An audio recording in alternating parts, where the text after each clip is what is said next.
అసలు ఏం జరుగుతుంది తెలంగాణ రాజకీయాల్లో? నారాయణపేట్ జనజాతర సభలో సీఎం రేవంత్ రెడ్డి చేసిన కామెంట్స్ అందరినీ ఆలోచింపజేస్తున్నాయి. మరీ ముఖ్యంగా బీఆర్ఎస్ క్యాడర్ని అంతర్మథనంలో పడేస్తున్నాయి. ఎందుకంటే కింది స్థాయిలో కార్యకర్తలు కష్టపడితేనే పార్టీ గుర్తుపై పోటీ చేసే అభ్యర్థి విజయం సాధిస్తాడు.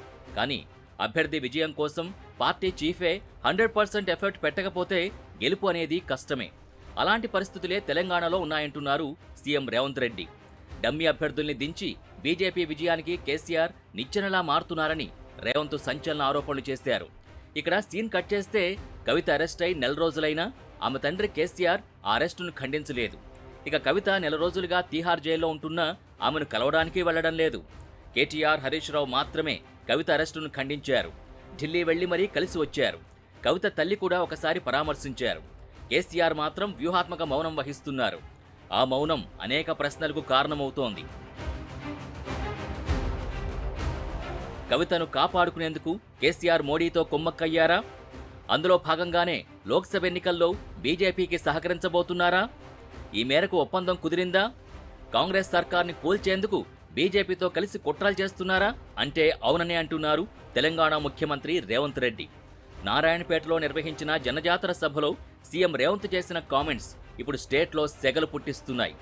జైలు పాలైన కూతురుని కాపాడుకునేందుకు బీజేపీతో జతకట్టారని ఆరోపించారు. బిడ్డ కోసం ప్రధాని నుంచి సుపారీ తీసుకున్నారని తెలిపారు. ఈ క్రమంలోనే కేసీఆర్ రాష్ట్రంలో 5 లోక్సభ స్థానాల్లో బీజేపీని గెలిపించేందుకు ప్రయత్నిస్తున్నారని రేవంత్ ఆరోపించారు. చేవెళ్ల, మల్కాజ్గిరి, జహీరాబాద్, మహబూబ్ నగర్, భువనగిరి లోక్సభ స్థానాల్లో కేసీఆర్ డమ్మీ అభ్యర్థుల్ని పోటీకి పెట్టారని సీఎం సంచలన వ్యాఖ్యలు చేశారు.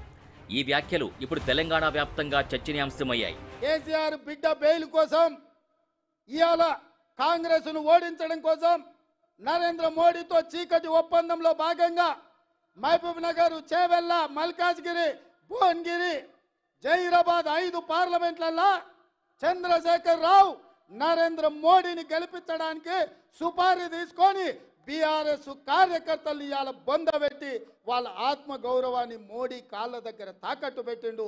బీఆర్ఎస్ నాయకులారా మీరు ఆలోచన చెయ్యండి. లక్షలాది మంది కార్యకర్తలు ఇతర పార్టీలు జైలుకు పోయినప్పుడు కేసీఆర్కు దుఃఖం లేదు.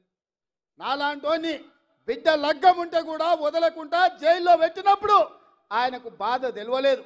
కానీ బిడ్డ జైలుకు పోగానే మోడీ దగ్గర తెలంగాణను తాకట్టు పెట్టిండు.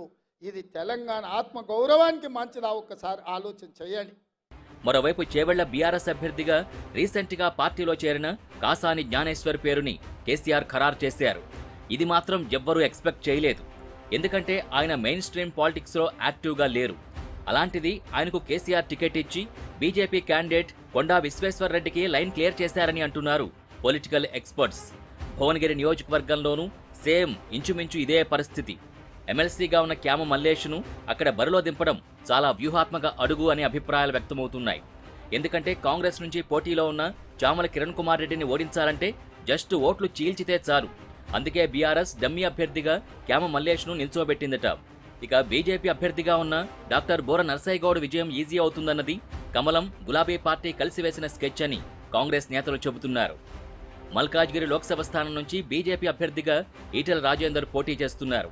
ఈసారి ఈటెల గెలవకపోతే రాజకీయంగా ఆయన ఉనికి ప్రశ్నార్థకం కానుంది. అందుకే బీఆర్ఎస్ రాగిడి లక్ష్మారెడ్డికి టికెట్ కేటాయించారు అనేది అసలు విషయమని రాజకీయ పండితులు చెబుతున్నారు. జహీరాబాద్ సిట్టింగ్ ఎంపీగా ఉన్న బీబీ పాటిల్ ఈసారి బీజేపీ నుంచి పోటీ చేస్తున్నారు. ప్రత్యక్ష రాజకీయాల్లో అంతలా ప్రభావం చూపని గాలి అనిల్ కుమార్కి బీఆర్ఎస్ జహీరాబాద్ సీట్ ఇచ్చింది. దీంతో ఇది కూడా బీజేపీ బీఆర్ఎస్ల స్ట్రాటజీలో భాగమనే అనుమానాలు కలుగుతున్నాయి. మొత్తం మీద 5 నియోజకవర్గాల్లో కమలం వికసించేందుకు కారు స్పీడు కావాలనే తగ్గించారనే ఆరోపణలు తెలంగాణలో సెన్సేషన్గా మారాయి.